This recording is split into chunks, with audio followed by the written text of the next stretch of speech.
Welcome to Unit 12. This unit is about having a vision for your ideal life and making it happen. I'm pretty happy with my life, but my ultimate dream is to buy an old house in the south of France. What about you? Are you happy with your life at the moment? What would your dream lifestyle be like? I would like to travel around the world, have a big mansion near the sea, and have 2 dogs. In this unit, we'll look at reported speech and learn ways to rephrase what somebody else has said without using their exact words. Marco said he hadn't seen Julia that day. Petra invited me to her birthday party. We'll also focus on indirect questions. These are useful in more formal situations and when you want to sound more polite. Do you know how to make these questions sound more formal or polite?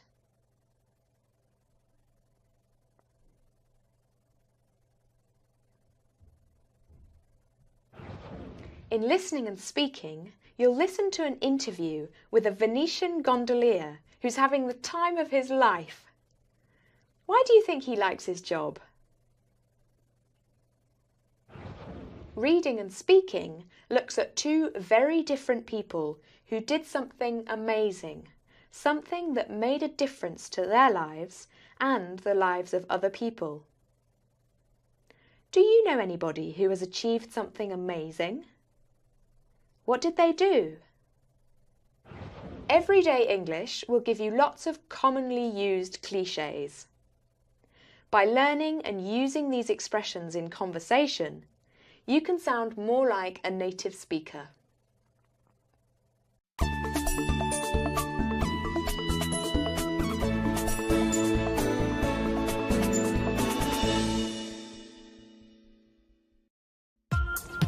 We all like to think that we have a social conscience.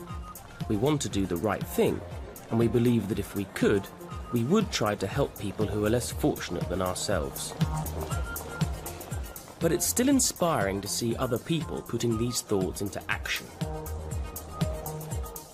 When Bill Gates started his computer company, Microsoft, in 1975, he couldn't have guessed that fewer than 25 years later, he would have become the richest man in the world.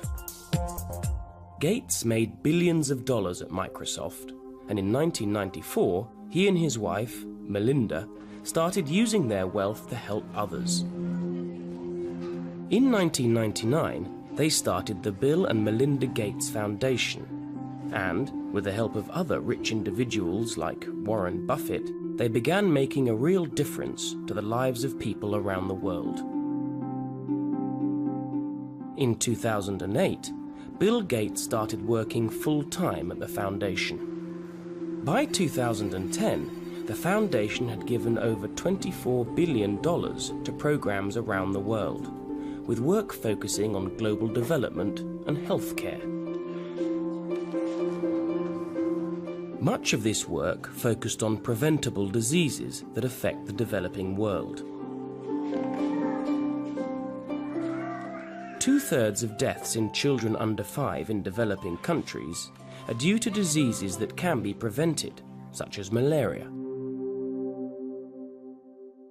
Malaria is spread by the bite of a mosquito, and it causes nearly 1 million deaths every year.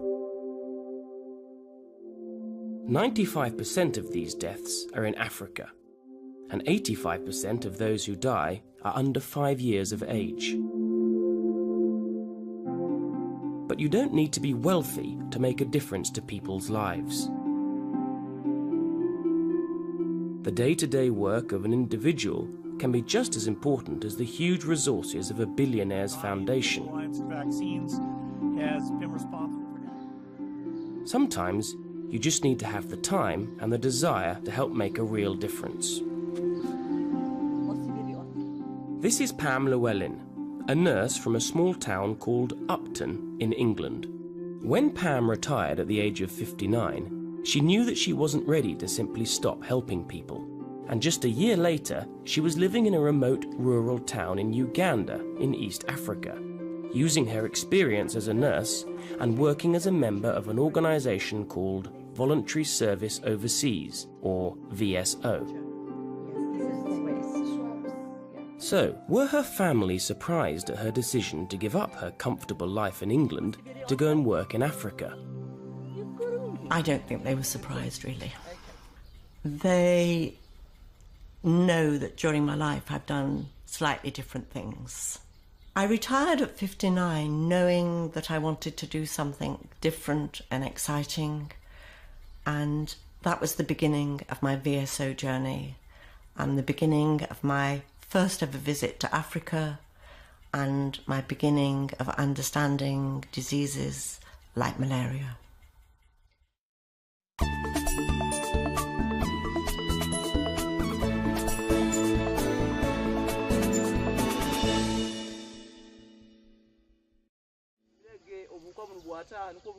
VSO is an international organisation that works through volunteers to fight poverty and disease around the world. Over a period of years, I'd heard a couple of interviews about people that had gone to Russia, Southeast Asia, Africa, and I always thought, I'd like to do that one day. And coming up to retirement, I thought, I'm going to fill in the form and see what happens. VSO sent Pam to the district of Miria in the northwest of Uganda. In this remote rural area, many people live in poverty. A lot of villages haven't got running water, and people have to get their water from a pump. Life expectancy in Uganda is only 45. Pam worked with a team of local community volunteers who travelled around the district giving families mosquito nets and talking to them about malaria prevention, as well as other health issues. I was lucky because when I arrived in Uganda, VSO gave me medication, and that was a tablet every day of my stay during my 2 years. So I took the tablet, I never forgot, and I never got malaria. They also gave me a treated mosquito net, which I used every night of my stay there. Long-term treated mosquito net. If Pam hadn't taken malaria tablets or had forgotten to use her mosquito net, she might have caught malaria living in Miria. And, unfortunately, this is the reality for many of the people she worked with who couldn't afford tablets or mosquito nets.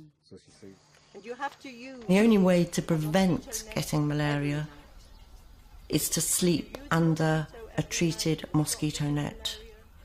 And of course, local people can't afford to buy them. They're not provided free by the government. They are given out by some charities some of the time. The volunteers all knew that if the nets weren't used properly, they wouldn't protect anyone from malaria. So education was an essential part of their work. You need to understand why you need the net, what you're preventing, and how it is best to use the net. So the project that I was working on really believed that giving a net alone isn't enough. You need to have an education package with it. It was quite a change from Pam's life in England. Pam lived in the community and had to adapt to a very different standard of living, although there were also many similarities. Well, surprisingly, you can go to a cash point, you can go to a hole in the wall, you can get some money out of your UK bank account if you need it. Having said you can go to the hole in the wall, some days it doesn't work. Some days there's no electricity. It's very much the same. There are shops of a sort, Lucky 7 supermarket, which we used to joke that if there were 7 things you wanted, you were lucky. But you just adjust your life. Okay. Okay.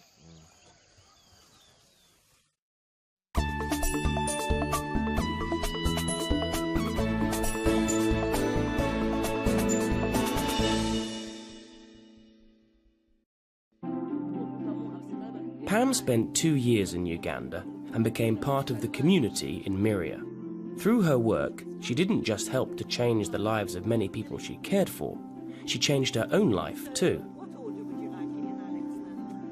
I don't think I will ever be the same again. I feel differently about how I live here. I feel differently about how my family live.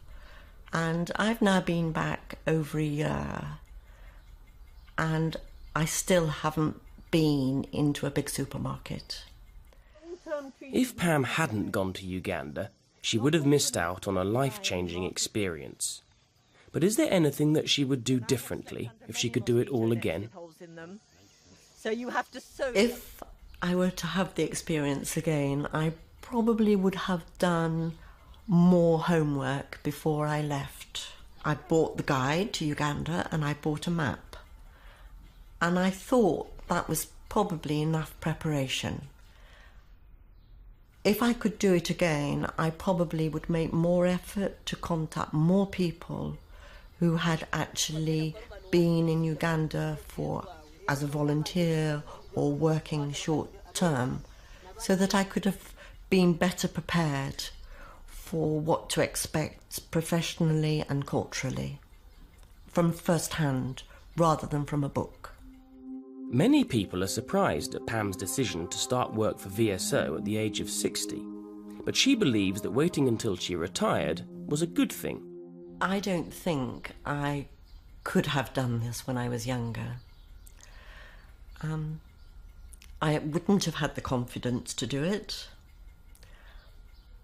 I wouldn't have had the skills to have done what I actually did in Miria as a nurse. And I don't think I would have survived very well. I don't know, but personally, for me, I think it was the right time. And it would not have worked so well had I gone when I was younger. And what was the most rewarding part of her 2 years in Uganda? People ask this question quite a lot, and it would be quite easy to say that during the time that I was there that we distributed over 6,000 mosquito nets, so that I know that 6,000 families were benefiting. But it was the friendships and the people that I met and that contact with ordinary people in Africa and visiting their homes, sitting on the floor in their mud hut, laughing over something is a joy and an experience that I don't think you can buy. And I felt very, very privileged to be able to do that.